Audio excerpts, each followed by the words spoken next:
Bonsoir tout le monde. Est-ce que ça va? Est-ce que ça va dans la salle? Ma fille, comment est-ce que tu t'appelles? Toi? Quoi? Valentin. Est-ce que Valentin est identique à Ruki? Est-ce que les Européens sont identiques aux Africains? Même comme en Afrique, on trouve les métis. Est-ce que les métis sont les Européens? Est-ce que la forêt est un champ? Est-ce que l'Iroko, encore appelé Milicia excelsa? Répétez. Et l'ébène, le bois noir, encore appelé Diospyros. Répétez. Cette base nous permet de bien comprendre la notion de biodiversité, qui signifie les différentes formes de vie sur Terre. Avant de commencer ma présentation, qui porte sur les effets de biodiversité, les effets de l'exploitation forestière sur la biodiversité et les stocks de carbone. Avant toute chose, il est primordial de vous présenter les vertus de cette diversité végétale. En industrie, nous avons la fabrication des armoires, des objets d'art, même les bagues.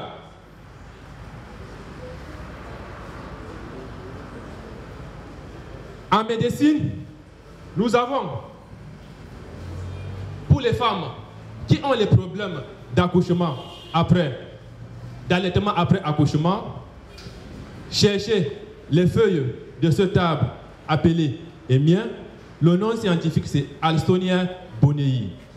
Macérez, puis massez les tétons de vos seins avec. Si le massage vous dépasse les femmes, donnez aux hommes. Ils savent masser avec douceur. Est-ce que je mens les gars? Est-ce que je mens les gars?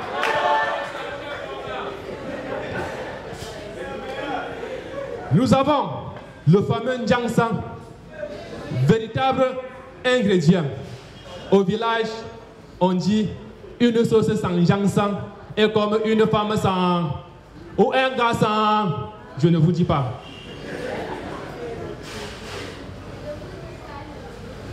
Nous avons la fonction de purification de l'air des arbres. Les arbres jouent un rôle crucial dans la purification de l'air. Les arbres absorbent du gaz carbonique et rejettent de l'oxygène dont nous absorbons. Pourquoi les stocks de carbone ces dernières décennies? Pourquoi dans les médias les stocks de carbone? Parce qu'il a été reconnu que dans la composition de certains gaz à effet de serre, tels que le dioxyde de carbone, le méthane, on retrouve dans leurs molécules l'atome de carbone. Comment ce carbone est incorporé dans la plante? Par le phénomène de photosynthèse, c'est-à-dire la fabrication du carbone à partir de la lumière. D'où l'intérêt accordé au carbone dans cette étude. La forêt du Cameroun avait une superficie estimée à 22,5 millions d'hectares. Mais aujourd'hui, on se retrouve avec moins de 18 millions d'hectares. Pourquoi cette diminution? Pourquoi cette dégradation qui interpelle tout le monde? Mais la question qu'on se pose aujourd'hui est celle de savoir quelle est la part de l'exploitation forestière dans cette dégradation. Quelles sont les conséquences de l'exploitation forestière sur la biodiversité et les stocks de carbone? Vous savez, quand on arrive à l'hôpital, est-ce que le médecin vous prescrit directement l'ordonnance? Est-ce qu'il vous prescrit directement l'ordonnance? Qu'est-ce qu'il fait? Les examens, la température, la tension. Pour mener à bien cette étude, on a commencé par délimiter une surface exploitée dans la région du centre, puis mesurer, compter tous les arbres de diamètre supérieur ou égal à 10 cm, évaluer les stocks de carbone à partir de la biomasse aérienne, puis, après exploitation forestière, mesurer les différents paramètres au niveau des routes forestières, au niveau des pistes de débardage, au niveau des truies d'abattage, au niveau des parcs à bois. Les truies d'abattage signifient l'espace ouvert pendant la chute des arbres. Est-ce que ça va?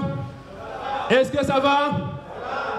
Il ressort de cette étude que, après l'exploitation forestière, le taux de dégradation est de 8,5%. C'est grave, c'est alarmant. Imaginez-vous dans 30 ans, quel serait le devenir de ces forêts? La figure ci-contre nous montre que 14,5% des tiges ont été impactées par les pistes de débardage, 13,21% par les voies d'accès, 2,1% par les truies d'abattage et 2,1% par les parcs à bois.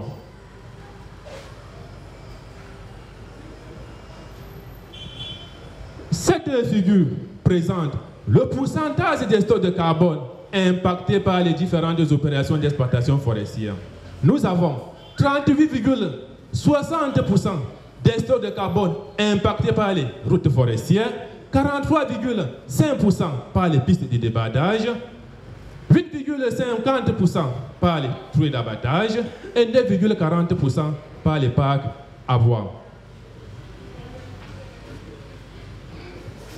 Mesdames, Mesdemoiselles, Messieurs, quel est le devenir de ces arbres détruits, abandonnés en forêt?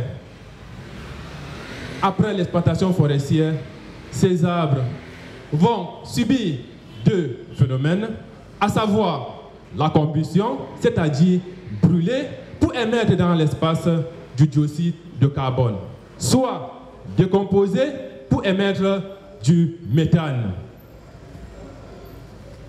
Qui sont les principaux gaz à effet de serre qui concourent au phénomène du changement climatique?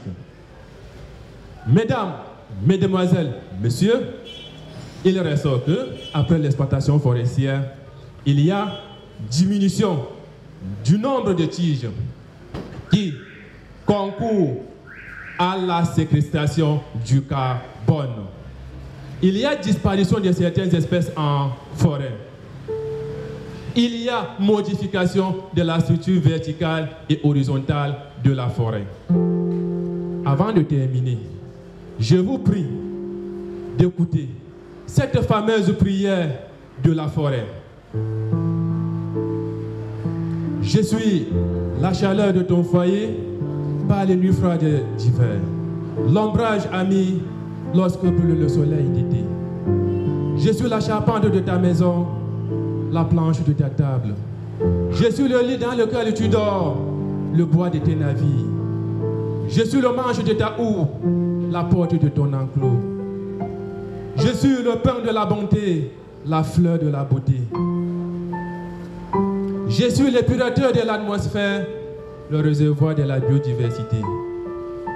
Homme, toi qui me détruis sans conscience au profit de tes intérêts éphémères, sache que cette destruction sans conscience diminue le contenu de la biomasse végétale et de la masse du carbone. Cette destruction de la composition floristique dans la nature par ouverture des pistes routes engendre par décomposition et combustion l'émission de gaz à effet de serre dans l'atmosphère.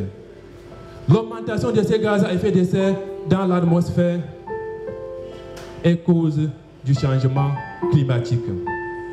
Homme, exploite-moi de façon à ce que je puisse répondre aux besoins de la génération présente, sans toutefois compromettre la capacité de la génération future de répondre aux leurs. Amen. Amen. Sur ce, je vous remercie pour votre aimable attention.